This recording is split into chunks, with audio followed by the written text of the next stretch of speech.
Don't ever touch anything on my boat again. She said she was sorry! That means you're supposed to say something back! I don't remember asking you a goddamn thing.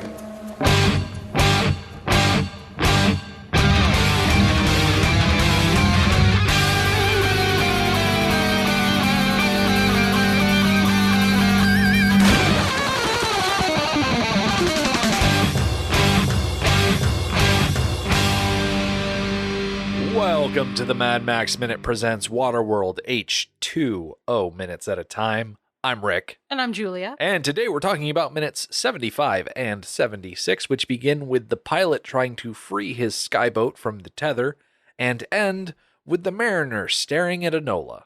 Round and round and round it goes. Where the skyboat will go, nobody knows. Probably back to the D's, but that's beside the point. Right. The way we start this minute, it seems like the most likely course is that it's going to crash into the trimaran. Oh, that would be awful because not only would a plane be crashing into a boat, it would decimate the mast. It would likely explode with whatever fuel it has left. Straight up movie over at that point. Oh, yeah, for sure. There are many points where this movie should be over. I give credit to the pilot, aka Jack Black, that he is thinking fast of a way to free himself from this tether. He fumbles around in his jacket and he pulls out a gun that honestly looks very old-timey as I'm staring at it. And so I went on to the Internet Movie Firearms database and I said, what pistol is he using? And it turns out that he is using a Remington rolling block pistol, which was originally manufactured in the mid to late 1800s for the American Civil War. Oh, dear. Well, no wonder he can't hit the line. I'm reading a story about it on unblinkingeye.com, and it says that in November of 1866, the U.S. Navy ordered 5,000 of these pistols in the 50 caliber rimfire. So these are big bullets, perfect for shredding cable and whatnot. What's interesting about what the pilot is doing here is that he's leaning out to the side of the plane, even though there is cable that he could shoot that is inside the plane. Yes, there is. And I can still picture bad things happening if he were to snap it inside the plane, namely the ricochet of that line that we talked about last week. However, his positioning is very awkward. It's also very dangerous. He is trying to fly this plane at the same time, and the plane can't do its own thing because it's tethered and it needs to fly in a circle. Oh, this is just tricky. I don't think there is any easy way for him to get out of this. And it's so awkward because he starts off aiming with his right hand, reaching across his body, trying to keep his left hand on the controls, and he switches up. And the next time we see him trying to shoot this cable, he's switched the gun to his left hand, which he clearly isn't at a good angle for. He's firing off these shots and they're going wild. One of them punches through the sail next to the mariner's head as he's climbing the mast. The pilot is clearly not trying to hit the mariner. That is not his goal, but that could be the side effect of his actions. Yes, very much so. It says in the book, a bullet tore through the sail next to him, not from the machine gun, but something smaller caliber, a pistol. Was that damn pilot taking pot shots at him? He grabbed a line, swung out from the mast, and yanked his spear gun off his shoulder. Drawing a bead on the plane, he sent his spear winging toward the son of a bitch. He could hear it thunk, which meant that he'd probably hit the plane, but not the pilot. But maybe the guy would be distracted long enough for the mariner to swing out and cut the shuddering harpoon line, setting them both free. 4 pistol shots stitched across the sail next to him, and as he ducked the bullets, the knife slipped from his hand and went tumbling, then clattering to the deck. Oh no, that's completely different than how it happens in the movie. And so much more exciting. Yeah, it is more exciting. I like that the pilot took more shots at that line. Yeah. I like that the mariner dropped the knife. That would have been a great visual. It would have. First and foremost, I want to say that it's fun that the mariner and the smoker pilot have the same goal, but different motivations for achieving that goal. Right. They both want to save themselves. Yeah, they both want to snap that line. So it's a shame that there isn't a way they can work together. Yeah. But it is also funny to see Kevin Costner reach the top of the mast and swing that knife up at the line that he just can't reach. Curse these stubby and ineffectual arms. I think dropping the knife would have been better, more visually interesting. Like have him lash out with it, and then maybe the tip of the knife catches on the thing. It doesn't cut the rope, but because of the momentum, it slips out of his hand and just spirals down. Yeah. You could even get a great visual of it landing point first into the hull. Oh, like especially if it landed right in front of Helen and Enola. Yes. Like they're cowering at the base of the mast and the knife falls down like right in front of Enola's face. Yes. And that could have led into a moment of badassery from Helen to grab that knife and, I don't know, do something useful with it. I don't know what she could do useful with it, but something. A little bit of redemption for her, because her performance so far in this fight has not been stellar. No, it hasn't.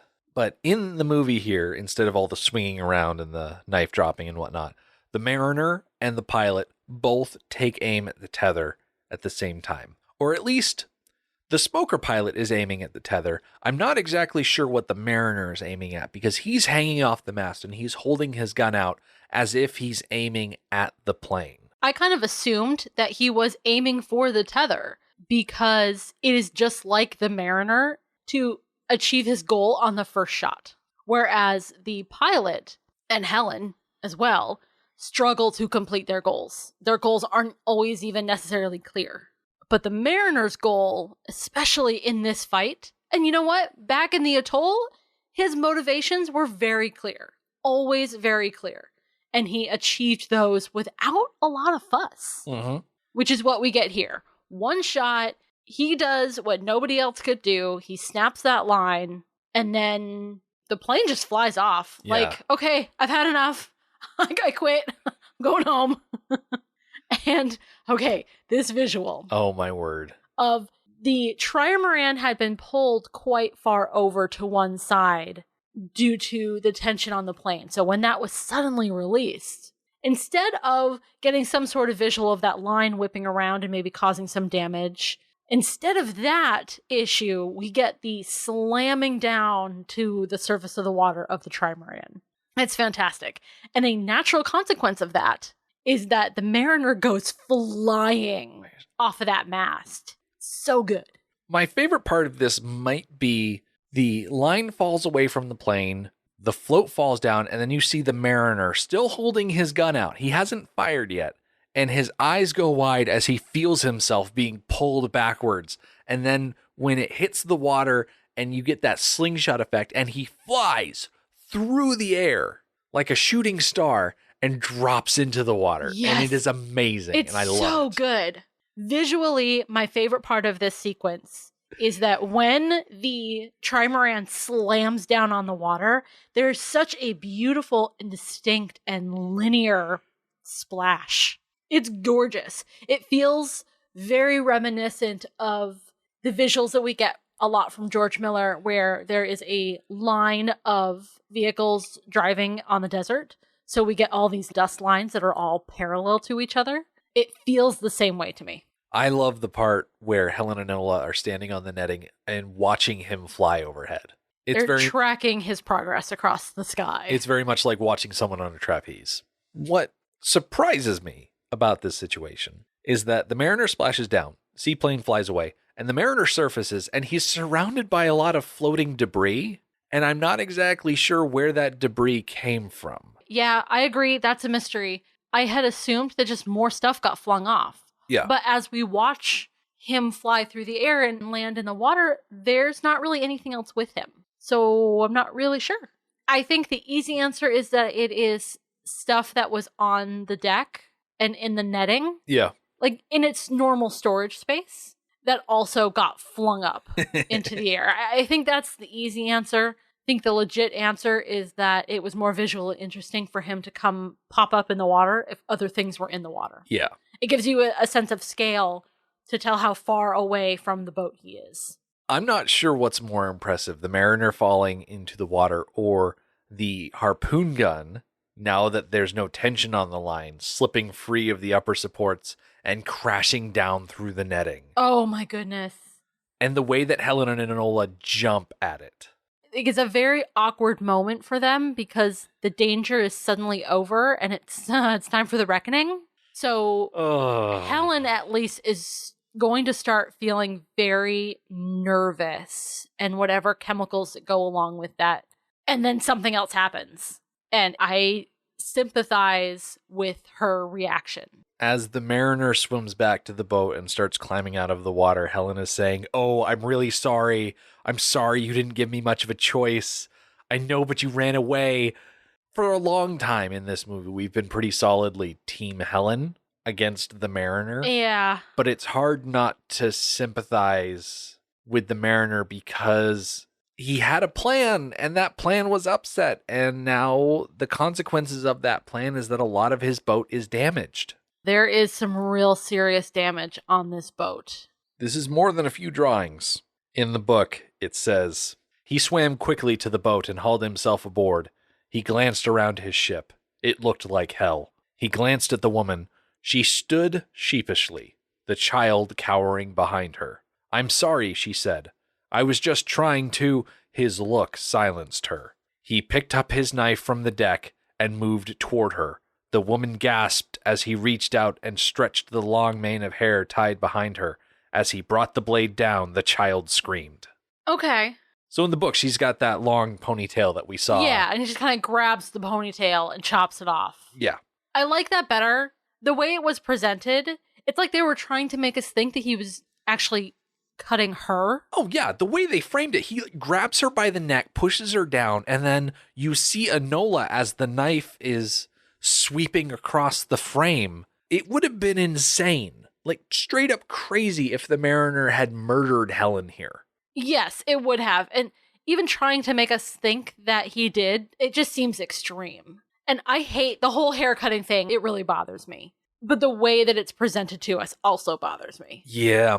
It's just so... Okay, I'm kind of talking myself into it a little bit in my head. So I'll do so out loud. She ruined something of his.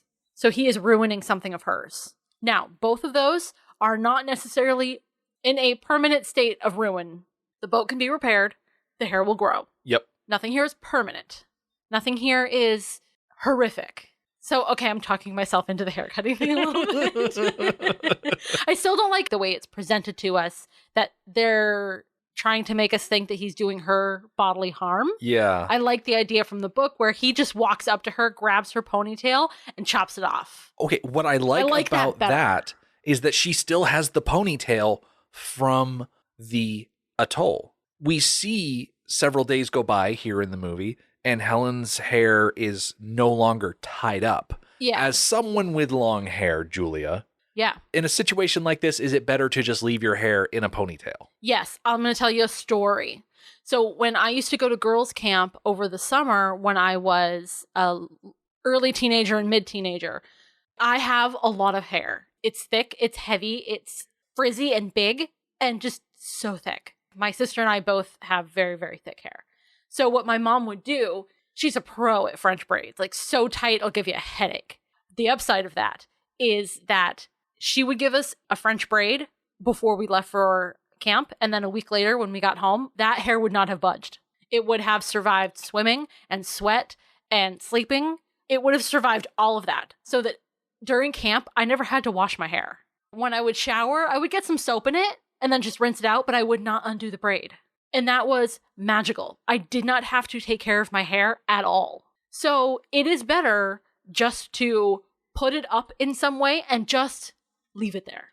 And even now, I don't know how much you pay attention, but I know that when my hair starts to get dirty, the first thing I do is that's when it starts going up in a ponytail and in a bun. When my hair is clean, that's when it gets to be down. And they don't have the ability to wash their hair.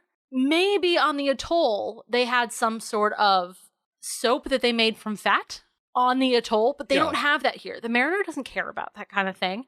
And the only water available to wash your hair is salt water. And that's not any good for your hair either. Yeah. So the best thing for it to do is just to be out of the way and just let it get dirty. Hair passes a point of dirtiness. There's a phase of greasiness, and then it kind of passes beyond that phase. And it is something else entirely. I'm a little surprised that Helen doesn't do that thing that you see in movies like Robin Hood, Prince of Thieves, where the really long hair is braided and then bunned so that it's up off your neck, up off your shoulders. Right. But still with that length. And I suspect that that is why Enola's hair is braided. Yeah. Because Enola wasn't the only child we saw in the atoll with braided hair. We saw a boy with braided hair, too. A little blonde kid, yeah. Another thing I like about the book, cutting off the ponytail in one smooth motion, is that the strands that the mariner is able to get from that hair in order to fix the rope and line on his boat is going to be a lot more consistently lengthed than what he's doing here in the movie, where he's swiping wildly at the side of her head, because those strands are going to be all sorts of different lengths. They're also not kept together. Like half of them probably fell through the net into the ocean. You mentioned using Helen's hair to help repair the damage to the ship. Is that mentioned in the book? Or is that your headcanon? That is something that I picked up from the mariner's performance here, because as he climbs out of the water, the first thing he does is he grabs at a line that is dangling nearby, and it is a shredded line, like a rope that is very frayed at the end because it was broken in some way. And I know for a fact, as was described earlier in this movie, that they use hair for rope. And so if he's got a lot of rope that needs repairing, it would make sense that he would cut off Helen's hair in order to use it to repair his lines. Okay.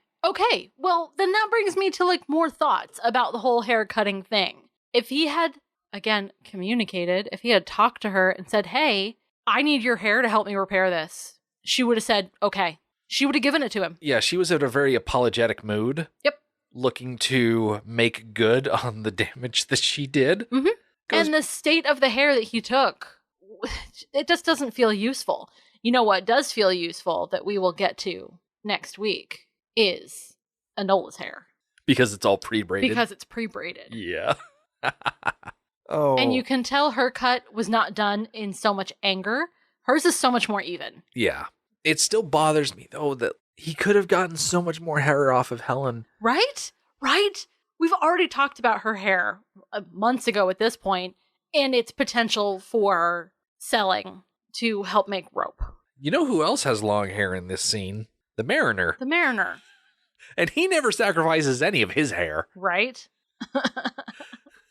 Well, now it's a point of pride. Right. Now he can't cut his hair, because that would be admitting that Enola was right. And I don't know. I have not seen Kevin Costner recently with shorn hair. Let me see if I can pull up a picture of him from Superman versus Batman or whatever it's called. He's in a new movie or miniseries. I can't remember the name of it, but it's Yellowstone? Yes. It's a family drama set on a ranch sort of setting. But he's wearing a hat the whole time, so you can't see his hair. So Kevin Costner in Man of Steel and the subsequent sequel to that has the close cropped hair on the side with it combed nicely on top, you know, like men with a full head of hair will do. And it looks pretty good on him. Definitely better than the long hair look that he has in this movie. I'll give him that. And apparently he's also in a movie called Criminal, where he's got the sides of his head shaved down with just the hair on the top, which is also a look that the mariner could have done. The fact that we don't see more people with undercuts in Waterworld kind of surprises me. Frankly, in any sort of post-apocalyptic setting, I would like to be shorn. Hair is not worth it. Maybe people who have hair that's easier to keep. My hair is incredibly difficult to keep. Yeah. And honestly, I would make sure that my mother survives, first of all, so that she can continually French braid my hair. And that's the only reason.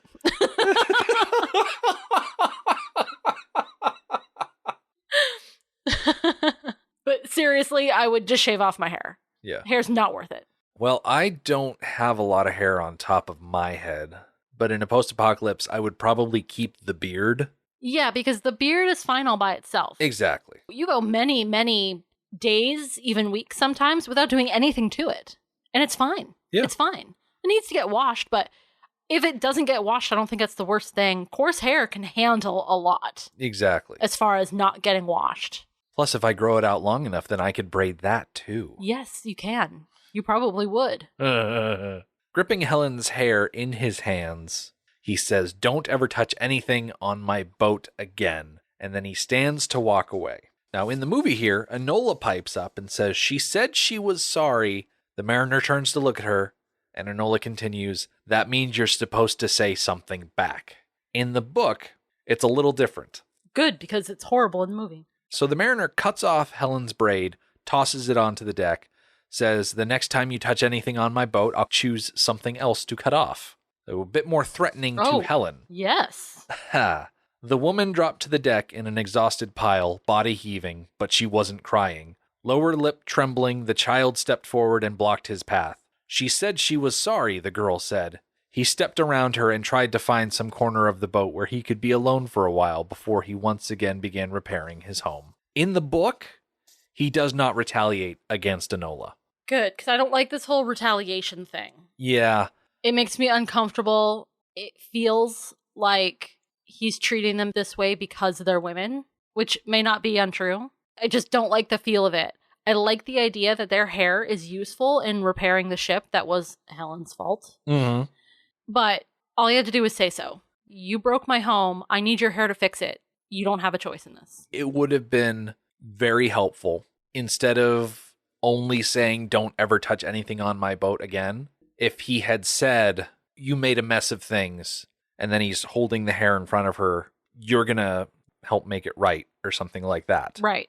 I'm not a Hollywood screenwriter, so I can't come up with grade A dialogue off the top of my head. But make it clear that because this is her fault, she's the one whose hair is going to be used to fix it. Yeah. I don't love the idea of punishment for her mistake. But on the other hand, there is a price that must be paid because of her mistake. Right.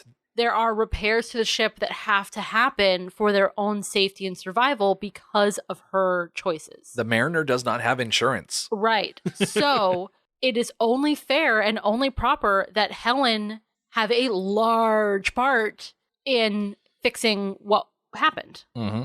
But the mariner's attitude about it is what I don't like. And then there's Enola.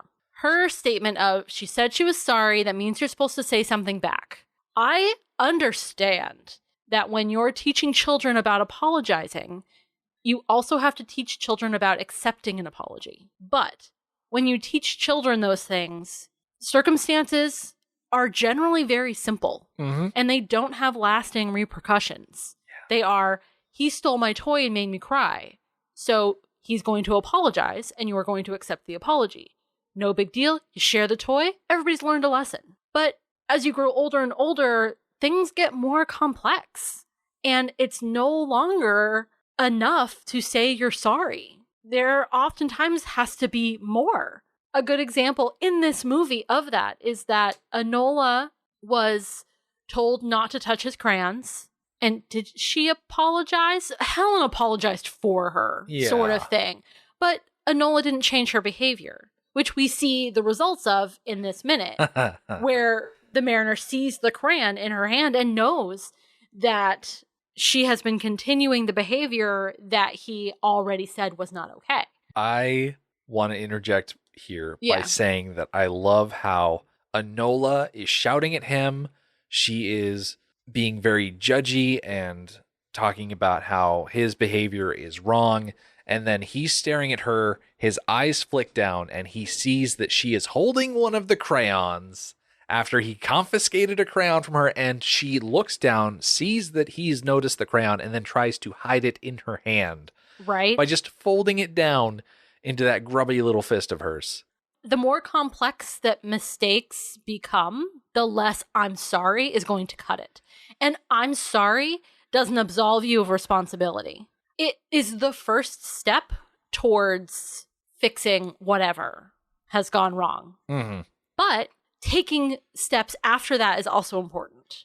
Of course, the classic step of not doing that behavior again. You can't keep apologizing for doing the same thing over and over again and expect people to accept your apology. You have to actually change your behavior, Enola. But there's also, in this case, some serious damage has been done. And Helen is responsible for that. And just because she said she was sorry that it happened doesn't mean she, 1, shouldn't be punished, 2, shouldn't be held accountable, which is the same thing, but shouldn't be responsible for fixing the damage. And my last point, maybe, is that Enola says she said she was sorry. That means you have to say something back. He did say something back. Yep. He said, if you ever touch my ship again, or don't touch my ship, or whatever. He already did respond to her apology. Yeah. And it wasn't really an acceptance, but it also wasn't a rejection. It was a, this is the new rule. Because you did this thing, here is a new rule for the boat. Is that you don't touch it. Yeah. So he did respond.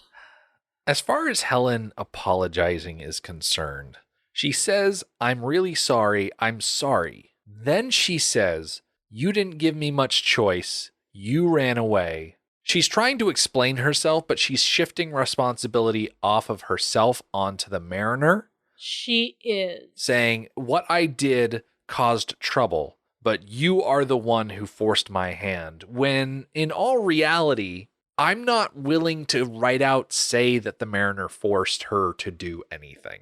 Right. I don't think he's innocent in that regard. Because she didn't know what he was doing, she had to come up with her own plan. Mm-hmm. Even though he did have a plan, but she didn't know he had a plan. Because he didn't communicate in any sort of way if he had a plan. And I know we keep harping on this communication issue, but there should have been an orientation when they came aboard. Welcome to the trimaran. Yeah, here are the weapons. Here are the locations of all the weapons. Do not touch these. In the event of an attack, this is what I am going to do. Here are my options, so I may do any one of these depending on the situation.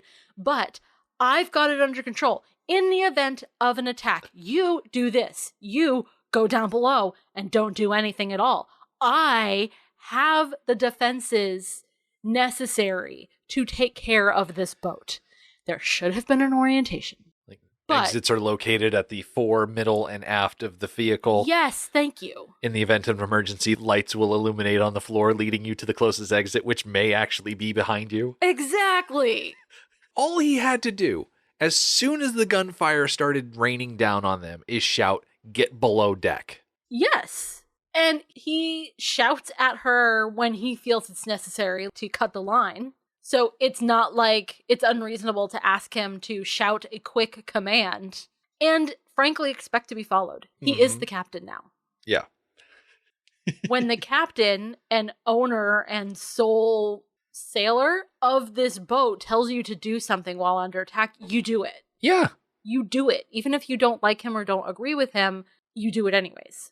All right, well, that brings us to the end of this episode. We're going to leave it with the mariner staring at Enola, which is where we're going to pick up next week.